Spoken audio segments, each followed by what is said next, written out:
Hello, કેમ છો બધા? મજામાં ને? આજે હું એકદમ નવી આઈટમ લઈને આવી ગઈ છું, જેનું નામ છે ખીચડી અને ખાખરા. સુરતની એકદમ પ્રખ્યાત રેસીપી છે ખીચડી અને ખાખરા. એક વખત ચાખશો તો વારંવાર ખાવાનું મન થઈ જશે એવી સરસ મજાની ડીશ આપણે તૈયાર કરીએ. સૌ પ્રથમ આપણે ખીચડી બાફીશું. ખીચડી માટે શું કરીશું? 2 મુઠ્ઠી ખીચડી લઈ વ્યવસ્થિત પાણીથી ધોઈ નાખીશું અને ઘણું બધું પાણી ઉમેરી તેને બાફવા મૂકી દઈશું. ખીચડી બફાય ત્યાં સુધીમાં આપણે વઘારની તૈયારી કરી લઈએ. વઘાર માટે તજ, લવિંગ, એલચી, બાદિયા, મીઠા લીમડાના પાન અને લસણની કળીઓ લઈશું. વધુ ટેસ્ટી ખીચડી બનાવવા માટે કાજુ બદામના ટુકડા અને કિસમિસ લઈશું.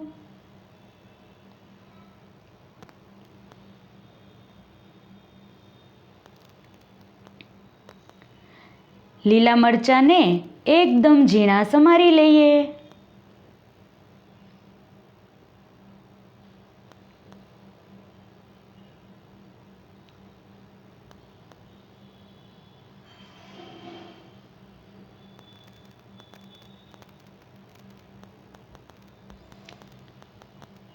ટેસ્ટ માટે તમે ડુંગળી પણ ઉમેરી શકો છો.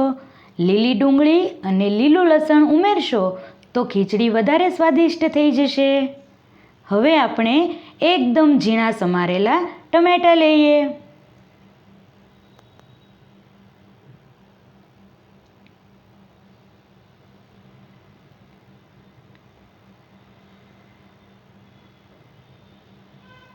વઘાર માટેની બધી વસ્તુઓ તૈયાર છે અને તમે જોઈ શકો છો કે ખીચડી એકદમ વ્યવસ્થિત બફાઈ ગઈ છે. જરૂર પડે તેટલું વધારાનું પાણી ઉપરથી તમે ઉમેરી શકો છો. યાદ રાખો કે જેટલું પાણી વધારે હશે, જેટલી ઢીલી ખીચડી હશે, તેટલો ટેસ્ટ વધારે આવશે. હવે આપણે ખીચડીનો વઘાર કરીએ. ગેસ ગરમ કરી પેન મૂકીએ અને તેમાં થોડું તેલ લઈએ. હેલ્ધી ખીચડી બનાવવા માટે 2 ચમચી ઘી ઉમેરીએ. ધીમા ગેસે તેલ અને ઘીને ગરમ થવા દેવાનું છે અને પછી અડધી ટેબલ સ્પૂન જીરું લેવાનું છે. થોડી હિંગ નાખીએ. મીઠા લીમડાના પાન,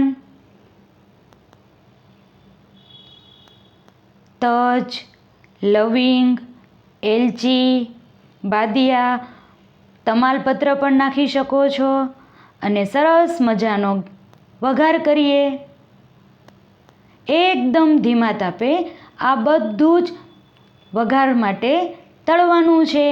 મસ્ત સુગંધ આવશે અને ખીચડી એકદમ ટેસ્ટી થઈ જશે.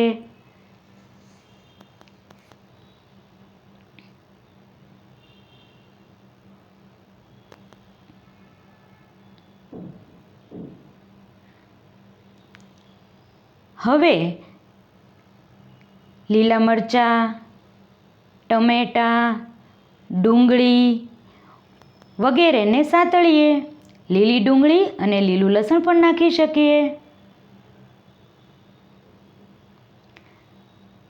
ધીમો ગેસ રાખી અને આ બધું એકદમ વ્યવસ્થિત રીતે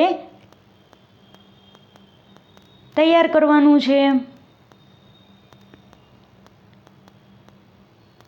હવે તેમાં બાફેલી ખીચડી ઉમેરીએ.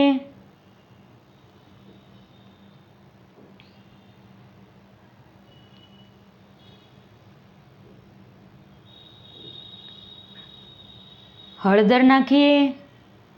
ધાણા જીરું, સ્વાદ અનુસાર મીઠું નાખીએ.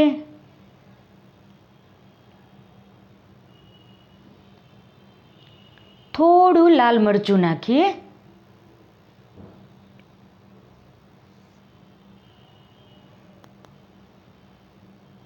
લીંબુનો રસ ઉમેરીએ.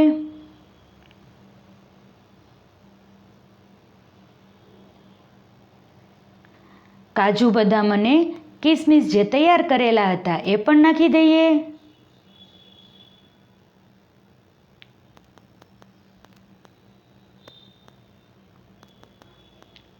બધું વ્યવસ્થિત રીતે મિક્સ કરીએ.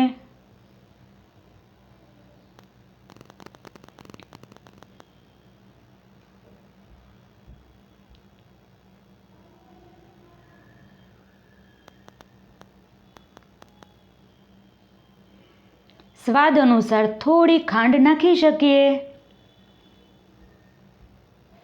હવે આ મિશ્રણને એકદમ ધીમા ગેસે ચડવા દેવાનું છે. ખીચડી તૈયાર થઈ જશે. કોથમીર નાખી અને સર્વ કરીએ. તમે જોઈ રહ્યા છો એકદમ હેલ્ધી ખીચડી તૈયાર છે, જેને ખાખરા સાથે તમે પીરસી શકો.